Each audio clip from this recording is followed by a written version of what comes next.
Hello and welcome to podcast.init, the podcast about Python and the people who make it great. When you're ready to launch your next app or want to try a project you hear about on the show, you'll need somewhere to deploy it, so take a look at our friends over at Linode. With 200 gigabit private networking, node balancers, a 40 gigabit public network, fast object storage, and a brand new managed Kubernetes platform, all controlled by a convenient API, you've got everything you need to scale up. And for your tasks that need fast computation, such as training machine learning models or running your CI and CD pipelines, they've got dedicated CPU and GPU instances. Go to pythonpodcast.com/Linode, that's Linode today to get a $20 credit and launch a new server in under a minute.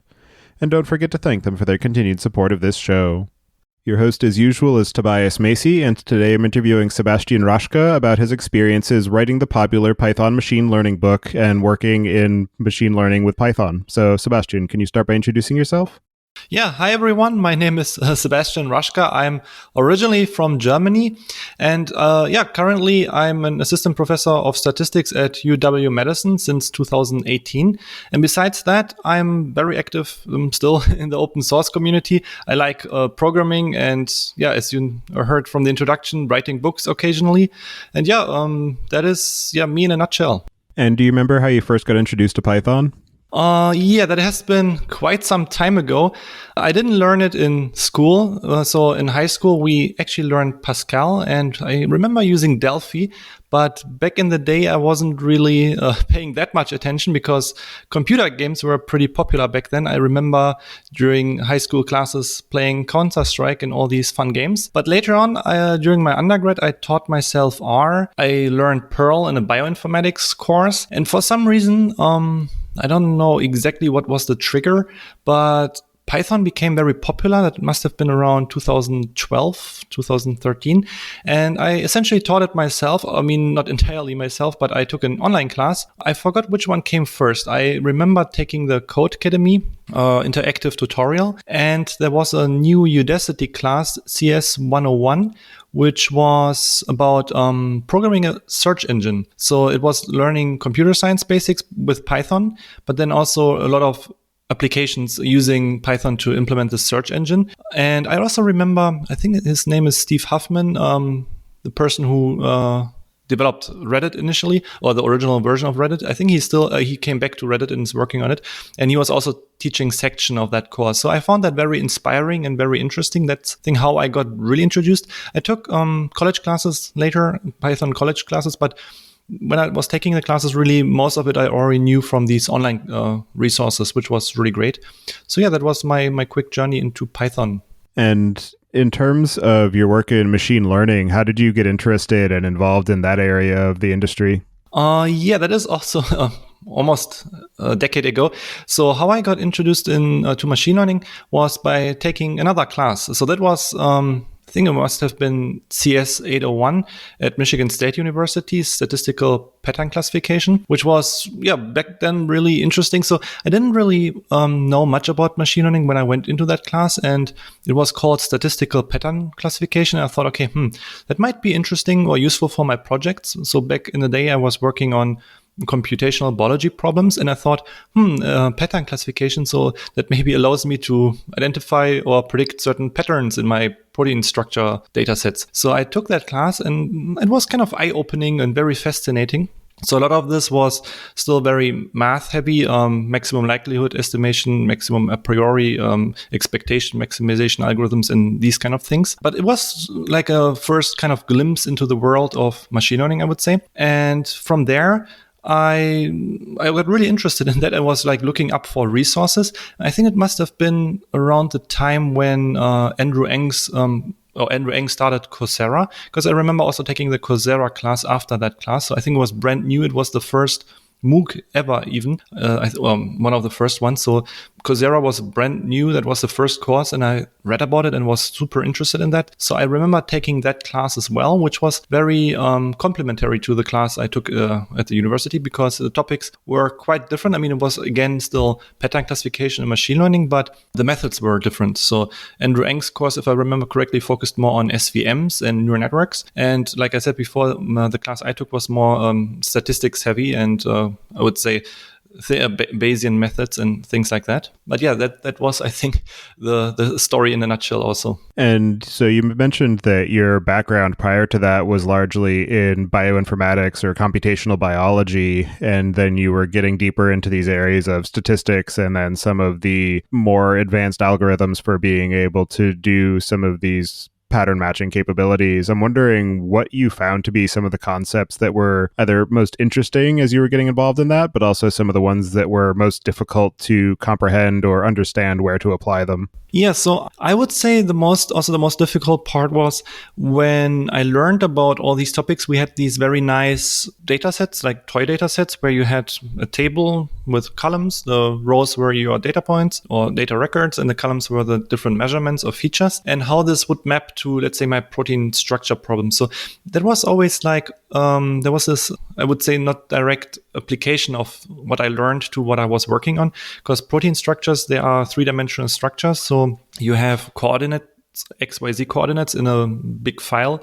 And then how does it translate to the nice little tables I learned about? How can I apply the machine learning methods to that? And then also both classes were based on MATLAB. I also kind of struggled a lot with MATLAB. And that was also the time where I found scikit-learn. And so I did it a little bit backward. I implemented everything in Python for myself to understand things. And then I had to translate that to MATLAB. And also back then, all the resources were mostly, as far as I remember, MATLAB. So there was this problem, how can I apply what I learned really to my projects? So that was, I would say, one of my my biggest struggles. So I had like these two disjoint worlds where I was still working on the computational biology problems in the classic way, but then I was really working on machine learning problems that were actually not that closely related to my project anymore, because back in the day, I couldn't really see how I can work with the data sets. So I was also doing a lot of fun projects on the side, like sports predictions and mostly fantasy sports, daily fantasy sport predictions. And that is really how I learned Python or data wrangling, because when I worked on these fantasy sports predictions, okay, this is like a little tangent, but I was writing a lot of scripts to scrape websites, to, I would say, massage the data, clean the data, get the data into the right shape. And that is where I learned all about NumPy, pandas, and things like that. And that gave me also more confidence in somehow applying machine learning to my computational biology problems, because I was much more proficient in using Python and all these computing tools. Because one of the biggest parts of machine learning is just getting the data into the right format, or just knowing how you can apply machine learning to your data, what data you need. And I would say still today, that's one of the biggest problems, because, I mean, it's relatively easy. When you go to Kaggle, you have a table with certain records and features as columns. And then it's really straightforward applying machine learning algorithms. And then you can just go to a library like scikit-learn and just try out different things, see what works best. But in real life, really the problem is how you get your data into the right format. And one of the notable contributions that you've made to the field of both machine learning and its applications within Python is the book Python Machine Learning that we mentioned at the open. And I know that it's become a very popular reference for people who are either just getting into machine learning or trying to gain a better understanding of it. And I'm wondering, what was your inspiration for getting involved in being an author and writing that initial version? Yeah, that is an interesting question. The answer is maybe a little bit boring. The publisher reached out to me and I thought it might be a fun challenge. So a little bit of a background is as an undergrad, I wrote a very small book before. It's more like a booklet. It was heat maps in R. That was before I was working with Python. I had my R phase. Nothing against R. It's, I think, still a great language. Anyways, so I was writing this book back in the day, and that was a really short book, I think 50, 60 pages.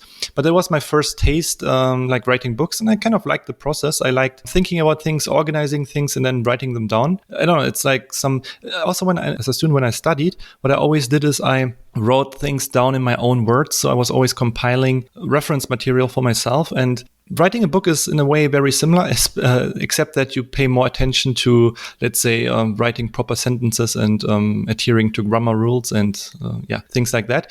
So how I got then involved was I was blogging at the time, because I mentioned that I was really interested in machine learning, learning all about the techniques. And I also set up a blog where I wrote about topics like principal component analysis, linear discriminant analysis, and general techniques. I think I also wrote an introduction to neural networks and different topics, and they were kind of disjoint, but I also had the plan at some point to write more like a series of topics. I'm not quite sure if I remember the title correctly, but I called it, I think, Introduction to Neurons or Neural Networks, Part 1. And there was the plan to have a multi-part series going from a very simple computational neuron like the perceptron, then building the knowledge up to a multi-layer perceptron and so forth. And that was about the time when the publisher reached out, and they probably saw my blog posts and they asked me whether I would be interested to write a book. And I was a student back then, and it was a fun challenge, I thought. As a student, you had much more time than you have right now.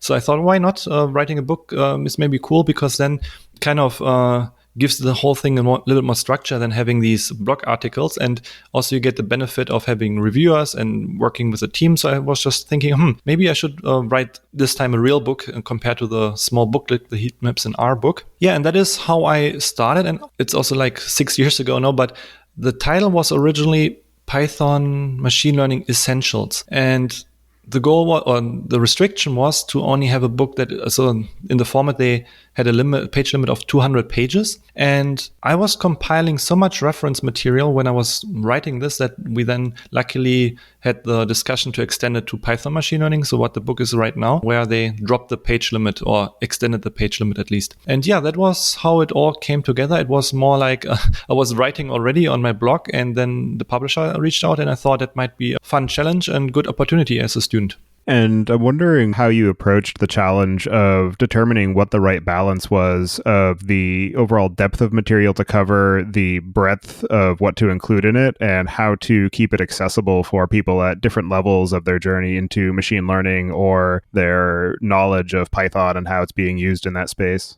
Yeah, that is also a good question. So like I mentioned before, I liked writing things down for myself. And while I was studying machine learning by myself, I compiled texts for myself from various different resources. I simply used these as a template for writing the chapters. So I had my own notes, and they were a mix between concepts, like broader concepts, basically cliff notes, and then also how I would use these concepts in practice. And for the book, I really just went to my personal notes and fleshed them out a little bit. So there was also this balance that there was still a page limit. So like I mentioned before, the page limit got extended. We had 200 pages in the beginning, but there was still a page limit, as I remember. So I couldn't go really overboard, which is a good thing, because I think that's also when I teach, sometimes when I teach in person, I go on these tangents. Maybe also you notice that here on the podcast, and then things get way too long, and I kind of tend to get distracted this way. So the page limit was actually a good thing that was helping me with keeping the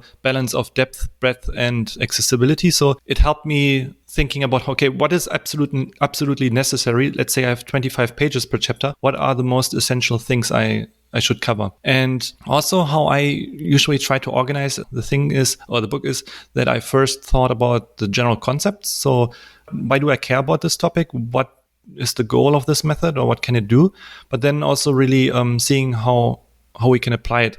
Even though it's only a toy data set in the book, usually I try to have an application of each method that I explain. And the reason why having a toy method is actually not too bad, because in most cases you use that as a template for your real project. If you would work on a real project in a book, I think it would be there would be too much data wrangling involved. There would be too many distractions, because all the methods you apply that are very specific, they may not apply to your project. But again, I would also think it might be useful to have a book where you really have a case study. But yeah, in this book, it's basically just showing you how to apply these methods. And I hope they are useful as a template, as a cookie cutter, or more like framework for applying these methods to your own projects. And I know that it has become a very popular reference because I've heard it mentioned in a few different contexts. And I imagine that some of the reason for that popularity is because of this enforced brevity and the fact that you did have to try and boil it down to the core ideas to be able to carry them across, so that people are able to pick them up in a shorter period and start trying it out in their own work, rather than digging through pages and pages of the theoretical underpinnings and ways that it can be applied before they get to the point of this is how you do it in your own work. Yeah, I agree. I think also the attention span became much shorter over time. I mean, everyone's attention span, thanks to the internet. And there was recently also a book by Andrei Bokov. It was called the 100-page machine learning book, which is also a very popular book. This one is, I think, even briefer than mine. It doesn't have the application aspect. I think it's without code, just the explanation. But again, it's a very popular book because it's something digestible. So also I try to keep it digestible. So because people often they want to get going, and I think it's important to get going because that's how you keep the motivation up. When there are people who ask me about learning how to best learn about machine learning, I always try to suggest them to work on projects or get a bigger picture first, apply the methods, and then dig deeper. Because if you start from the bottom up, I think it's easy to lose motivation, because then you take 10 math classes, it's 2 years later, you still haven't done any machine learning, and then you're wondering where it all leads to. And I think this is why in high school we all find math most of us found math very boring, because it is like the bottom up approach that you don't see yet why this is useful.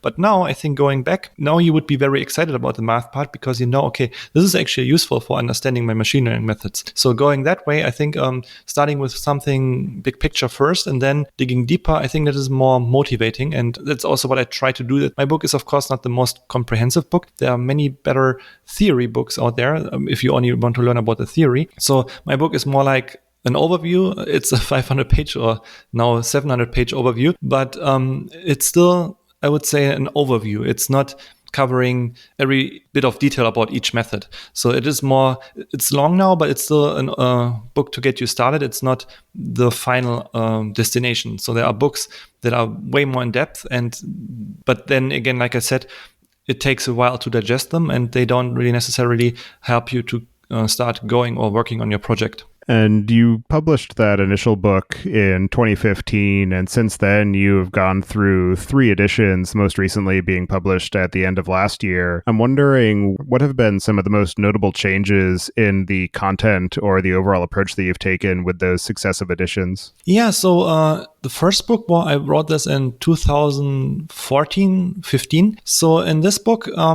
the focus was mostly on machine learning, because the title of the book was Python Machine Learning. Nowadays, so back then, deep learning started to become popular. So there was, for example, it was around 2012, early 2013, where AlexNet, a deep neural network, a convolutional network, had a really impressive outcome on ImageNet, on the ImageNet competition. So halving the error of all compared to all traditional methods. And that is where people started to pay more attention to deep learning. But it was still in its infancy. So the focus of this book was more on machine learning. Nowadays, so I recently wrote an article with Joshua Patterson and Corey Nollet, who work at NVIDIA, on reviewing the recent trends in machine learning. And there we really made the distinction between traditional machine learning and deep learning. So machine learning is more like a summary term for the traditional methods. I would group support vector machines, random forest, decision trees into that category, and then deep learning. But back in the day, when you said machine learning, you meant usually techniques such as random forest, support vector machines, logistic regression, XGBoost, even classic machine learning methods. So the focus of the book back then was mostly on machine learning, and I really still think it's useful to start with machine learning before you learn about deep learning. And there was only a very small section on neural networks in the end. The last chapter was a chapter using Theano, so that was before TensorFlow. There was no TensorFlow back then. I think TensorFlow got introduced 1 year later. So I had this one chapter on deep learning with Theano. But the biggest focus of the book was really Python, machine learning in Python. And in the second edition, we extended the machine learning part more into the deep learning realm. So the last chapter, that was when TensorFlow was popular, I replaced that with a chapter on TensorFlow. So we dropped Theano completely. And then we added additional chapters on convolutional networks and recurrent neural networks. And also Vahid Miraleli got involved. He, as a co-author, he helped a lot with the chapters, because it was also the time, 2017, when I was about to graduate from college. So I was super busy, and he was a good friend and collaborator. Back then, we also worked on several research papers together, and we partnered up to write the new chapters. And that was the second edition where we extended the deep learning part, because also like in real life, deep learning became way more popular in 2017. And we also both did a lot of research involving deep learning. So that was a good fit. And then for the third edition, we went a step further. So that was after TensorFlow 2.0 was released shortly thereafter. So we had to update all the latest chapters from TensorFlow 1.0 to TensorFlow 2.0. There was a major change in the library because they also switched, not only did they clean up the API, but they also switched from the static graph to the dynamic graph mode, which is, I would say, a very different paradigm. Before, when you use TensorFlow, in contrast to using something like NumPy, you usually had a separate graph definition step and a graph execution step. So it was not very Pythonic, I would say. So you defined the graph in Python, but it looked more like a pseudo language or a meta language, and then you executed the graph. And that made it very hard to debug and very clunky. And the community kind of complained about that. So they switched to this eager or dynamic graph mode in TensorFlow 2.0.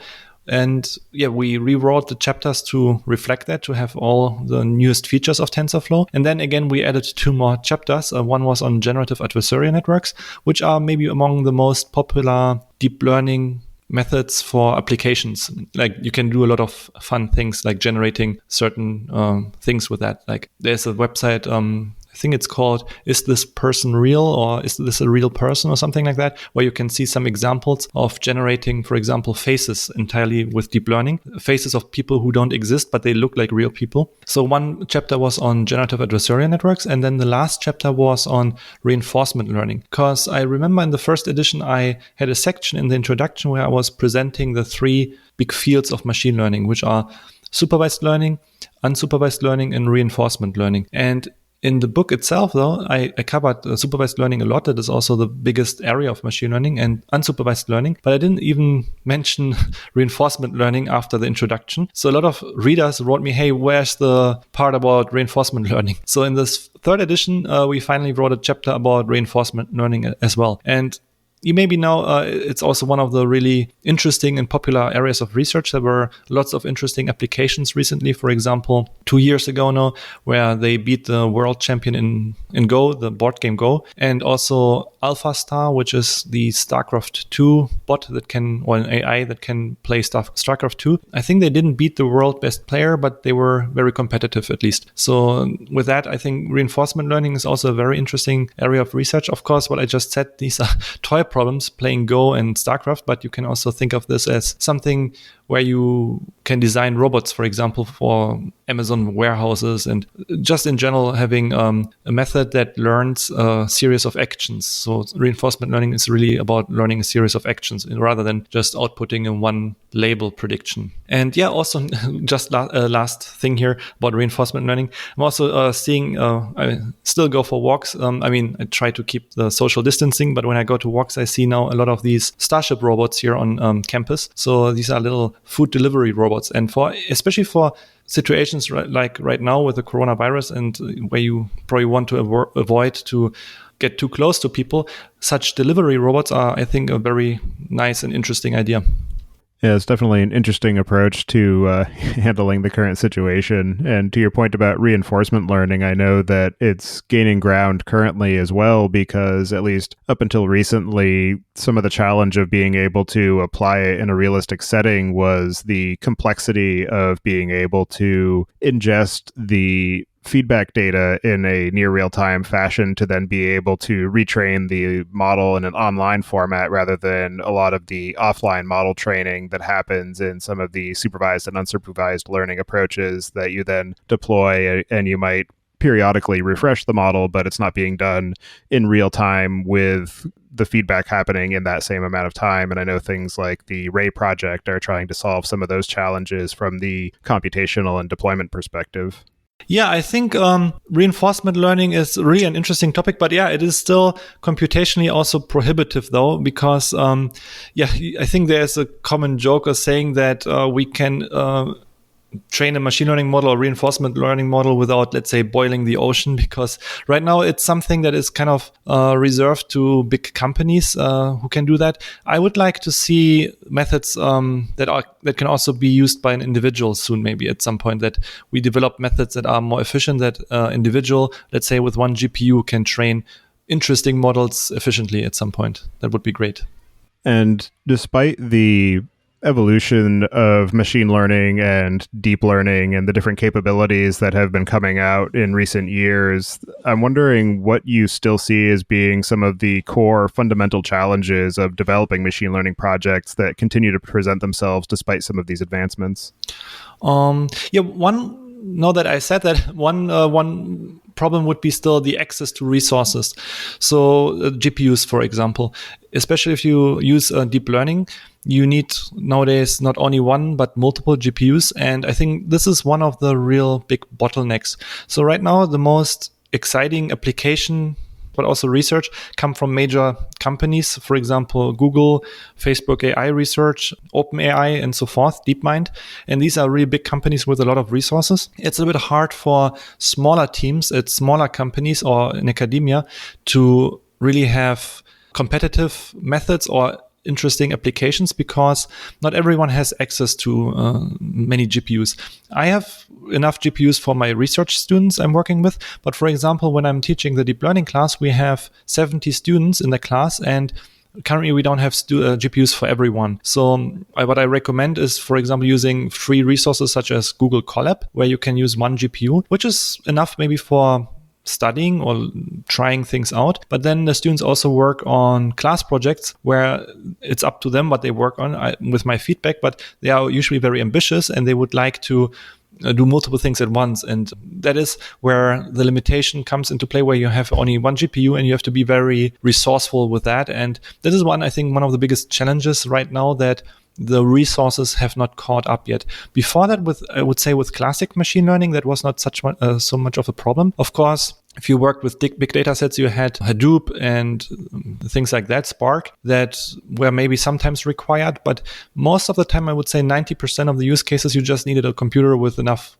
memory, and memory was comparatively cheap compared to having GPUs now. So right now, I think one of the bottlenecks is GPU, but then the other one is also the data. So for deep learning, you usually need these very big data sets. And if you think about something outside text and image data, there's not much where deep learning is super useful right now. So that is also still one of the challenges. How can we make deep learning useful for non-image and text data sets? So recently, there has been a lot of research applying deep learning to graph data.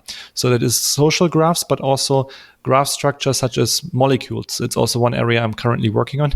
That kind of goes back to my earlier computational biology problems, where I mentioned I had some struggles mapping the problem or the methods onto the problem. So nowadays, with graph neural networks or graph convolutional networks, there are hundreds of graph deep learning methods now. That is also getting more interesting in that area. So that would be the major challenges, the resources for deep learning, and then also having the right data format for machine learning and deep learning, and then also the data size. For deep learning, it's usually requiring hundreds of thousands or millions of data points, which we don't often have. And to your point about the limitations of the availability of GPUs, I'm wondering what your thoughts are on some of the recent research that has been done to change the approach to the ways that the algorithms are being applied that allows them to have much better performance just on CPUs without the GPUs. I don't remember the specifics of it, but I know that I've seen some articles about that coming out recently. That is a good point. I'm not an expert in this area at all, but as far as I know, because I'm not usually working on the deployment side, so I'm in academia, but as far as I know, what CPUs are involved in are mostly for inference. So that in deep learning, inference just means prediction. So I think the CPUs, you're right, the algorithms are more efficient on the CPU, but mostly only for the prediction. You still have to train the models. And I think model training on the GPU is still much, much, much faster. I remember though seeing an article recently where people developed a new method for speeding up CPU using just caching. So memorization, for example, just caching results. And that was also a very interesting direction to go. I'm not sure where this will lead to. I mean, this is very experimental, but yeah, what I can rather imagine is developing more specialized hardware. I think all the major companies are working on that. IBM, NVIDIA, Google with tensor processing units. But again, as far as I know, TPUs are now competitive also for training. But for example, you can't buy TPUs yourself. You have to use Google services, for example. So in a way, there is no other really good hardware right now that allows you to train deep learning models very efficiently. I mean, GPUs, but then again, not everyone has access to the GPUs. So what we would need is designing the algorithms such that we can just run them on a laptop, for example. Yeah, so that is one aspect. And related to that, just thinking about this, another challenge is really that the code deep learning libraries become more and more difficult to read and modify. So TensorFlow and PyTorch, for example, they are very efficient libraries. They are just using Python as a glue language to glue together parts from CUDA and cuDNN, which are libraries for NVIDIA graphics cards, and other low-level C++ code, which is nice because then Python is not really a big bottleneck because you have only Python for executing lower-level, more efficient code. However, the problem with that is it's very difficult to develop your custom code. Let's say I want to develop my custom convolutional layer, for example. And digging into the C++ code or CUDA code, that is really difficult. It would be great to untangle this again a little bit, to have something that is maybe not requiring a person to understand low-level code, but to be able to somehow develop machine learning systems using simple language, or simple programming language, but then also being able to make custom modifications to it while still having it efficient. I think that is one of the challenges as well, because PyTorch is evolving and TensorFlow as well, but also the code base becomes more and more complex. I was recently digging into, for example, just finding out how the weights are initialized, and every iteration of the software library, it's harder to find the code that is doing something. So that is also, I think, one challenge, that we develop tools that maybe they become too hard for researchers to make modifications. So you're kind of restricted to what other people have implemented for you.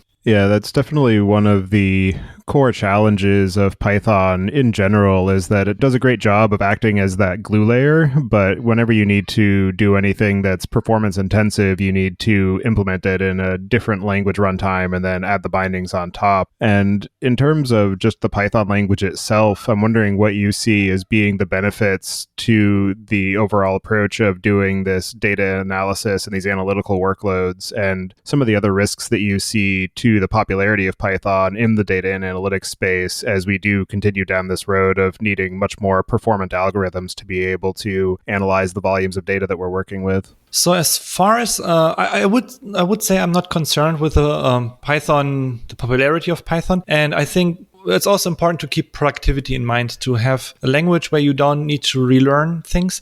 And back in the day, I looked at Julia, which I think is a very great language, but you can see that there's some hurdle. People don't want to learn a new language because just for the sake of learning a new language. But Julia would make certain things more efficient. But I think we are at the stage right now in our society where we are happy with the status quo, and we want to focus maybe more on developing new methods rather than choosing a different language for doing the same thing. But again, I think I can imagine it might be frustrating for a machine learning engineer who has to implement things very efficiently where you have bottlenecks like that. I recently saw an article, I think it was by Trio Labs. They had an article on Swift, TensorFlow for Swift, or Swift for TensorFlow, which is another interesting idea using the Swift language, which is the Apple language for iOS. I'm not that much familiar with Swift, but the syntax didn't look so bad, and they have there are certain capabilities that you can run certain things natively in that code. For example, it has much better multi-threading than Python, and also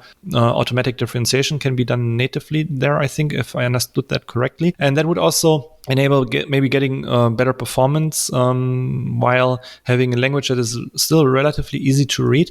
But again, I think this will be more like a niche thing. I still think people will keep using Python because there are a lot of benefits. That's also one of the reasons why I picked it up. You can do a lot of things with it without having to relearn a lot of tools. So just a small tangent, but before I was using Python, I was using mix between shell scripts, Perl and R. So I used some shell scripts to get to automate the running of some command line tools. Then I wrote my Perl scripts to analyze some data, or to wrangle my data more, I would say. And then I used R to do the plotting. So I had all these different tools, and they didn't connect to each other very well. I mean, you can connect, let's say, Bash and Perl pretty efficiently, but still, what I was doing, I was writing these intermediate outputs, and then I was reading an intermediate output by the other program that I wrote and stuff like that. And I had to keep a lot of things in my head, all these different tools. And Python just made my life easier, where I could analyze the data, I could run everything there,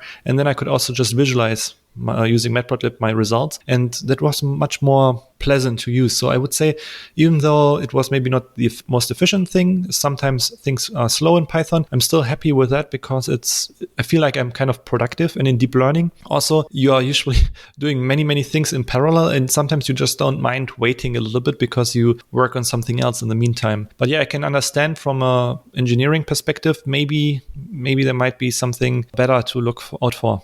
And in terms of the feedback that you've gotten from your readers and from the students that you're teaching, what are some of the common pitfalls that they run into, and some of the challenges that are continuing to present themselves as people try to get involved in this space of machine learning and advanced data analytics? Yeah, I think one of the main, I wouldn't call it a pitfall, but one of the main issues is also that sometimes it's still hard to see, also the problem I had, how to apply machine learning to your problem. It's usually you have machine learning, and then you look for projects that match your method. So you have machine learning, you think, oh, this is very exciting, I want to use machine learning, but then what can I apply it to? So you look out for data sets that are available, but it is usually not a very useful. It's useful for learning, but it's not a useful, I would say, it's not advancing the field, because someone has done this before. So you're kind of replicating things. But if you want to work on novel research projects, where you have your research project and then you want to see how can I apply machine learning to it, then it becomes a little bit difficult about thinking how you can get the data into the right format. And also, still, when I talk to people or collaborators, it's still this difficulty how you can map your problem into machine learning, and then also how to interpret the results. So one thing is also to think about what you care about most, understanding a certain relationship in your data. So for example, if you have some output variable and you want to understand which input variable is mostly correlated with that. For that, you don't need machine learning. It is an interesting question, maybe. And this is also important then to keep in mind that other methods exist. And then for machine learning, usually you care mostly about predictive performance. So it's important to be clear about whether you need to understand the method or whether you just care about getting good prediction results. And for different applications, different methods are more useful in that respect. And then, for example, once you get a machine learning model that performs very well, you can inspect it. So there are different methods where you can look at what the machine learning model looks at for making the prediction. But then there's also the danger. Sometimes I find that people think that is also how humans think, for example. So what I mean is, for example, if you analyze, face images and you want to predict a certain attribute, and let's say it pays most attention to the eyes. So you say then, okay, the eyes are predictive of XYZ, but maybe that's not what the human thinks. It's just what the machine learning model thinks. So there's also a danger of over-interpreting or confusing machine learning, what the machine learning algorithm thinks with what humans do. For example, some people just want to understand what humans are interested in. And there's this kind of, I would say, disparity between these two interpretations. And another aspect of the overall machine learning space, as you mentioned earlier, is the need for access to data sets that are relevant to the problem that you're trying to solve. And I'm wondering what your thoughts are on the industries or problem domains that could benefit most from applications of machine learning, but might be hamstrung by lack of access to data that they can then apply to the problems that they're trying to solve. Yeah, I would say one of the biggest problems is, or it's more like an issue that we created and now are trying to solve. It's kind of related to privacy. So when I grew up in Europe, or still when I go to Europe, I think people think a little bit differently there compared to here, to the US, who should have access to my data and my information, my privacy. So most industries, I would say, they rely on the fact that you have some information about individuals. For example, the ad industry, they want to personalize things. And other industries, I recently read about insurance companies having a pilot study for people to wear wearable devices such as smartwatches and then tracking the health data to see whether this is predictive of health in general. And then they promise to lower the premiums if you wear such a device. And I think this is great. This is a great opportunity. But then always it's like, how much do you want to share and things like that? That's a very sensitive issue. And I think sharing more data is, of course, useful for machine learning, but it's the same reason we don't have glass walls in our houses, right? We don't want everything to be public in a way or seen by someone. It makes us uncomfortable, and there are certain things you maybe don't want to share. And I think right now, one of the issues is that people lost trust to some extent, if you think of Facebook and so forth.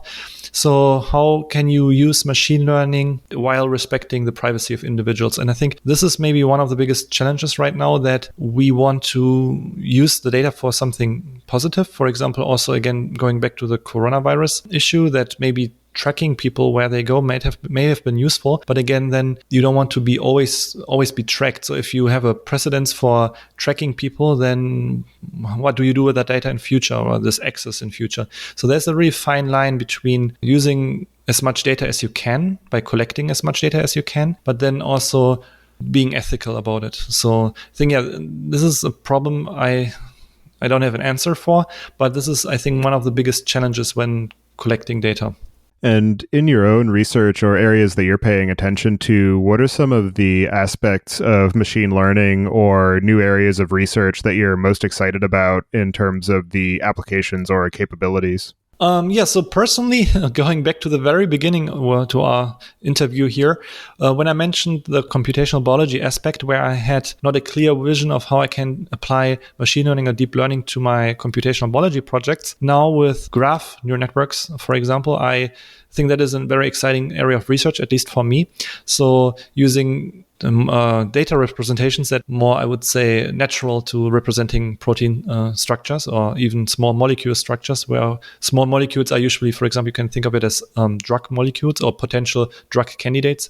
We call them small molecules for some reason. So modeling small molecules and protein structures with graph structures, which can then be used with deep learning. That is what I'm currently very excited about. And you mentioned that one of the things that you're currently worried about are issues with privacy or ethics in the data science domain or in the machine learning applications. I'm wondering if there are any other areas of ways that machine learning is being used, or industry trends or challenges facing the industry as a whole that you're most worried about? Yeah, I think the thing I'm mostly worried about is, again, coming back to the data collection part and people losing trust. So the problem may be that at some point we get very strict laws, and then it won't be possible to even collect data that is not capable of identifying individuals anymore. And that would, I think, hamper pretty much everything around machine learning. So there are many positive applications of machine learning. And I feel like if we are not careful and things get out of hand, we may also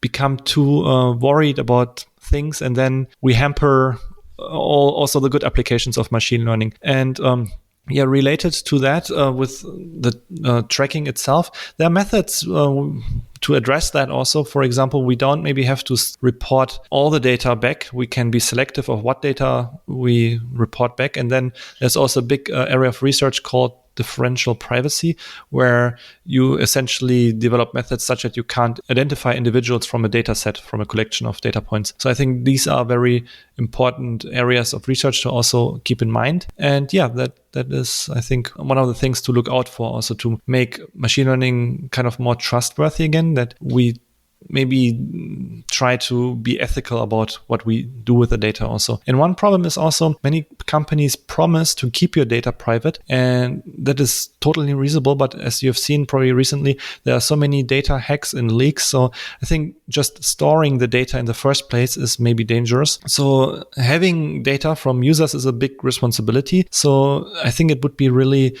good if companies would really be more clear about how much data they store and what they store about you and why they have to keep a history of that. Because the history of data, that is usually what can leak. So in a research project, a series of research projects, I worked on something related to that.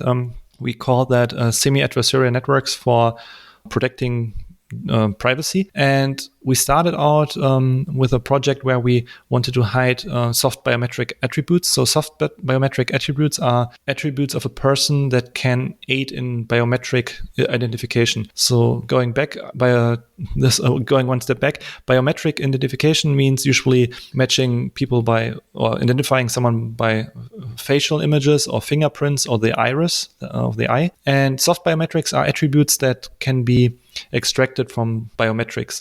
For example, gender, age, and health of a person would be soft biometric attributes. And for certain applications, for example, if you have a passport scanner, you may not need to, so you maybe want to identify a person, but when you store images in a database, let's say you have a security camera and you want to match people with potential dangerous people so that you make sure there's no security threat in your area. For that, you don't need to have all the information about a person in the database. You don't need to keep the image forever, for example. And even then, you don't need to know maybe the age or their health or gender for that. So we developed methods for hiding certain soft biometric attributes selectively. So in the recent version, we call it PrivacyNet. We try to hide age and gender information and while keeping and skin color, while keeping the image intact that it can be used for matching purposes. So with that, the goal would be to not store more data than you really need for your application. If you're only concerned about matching,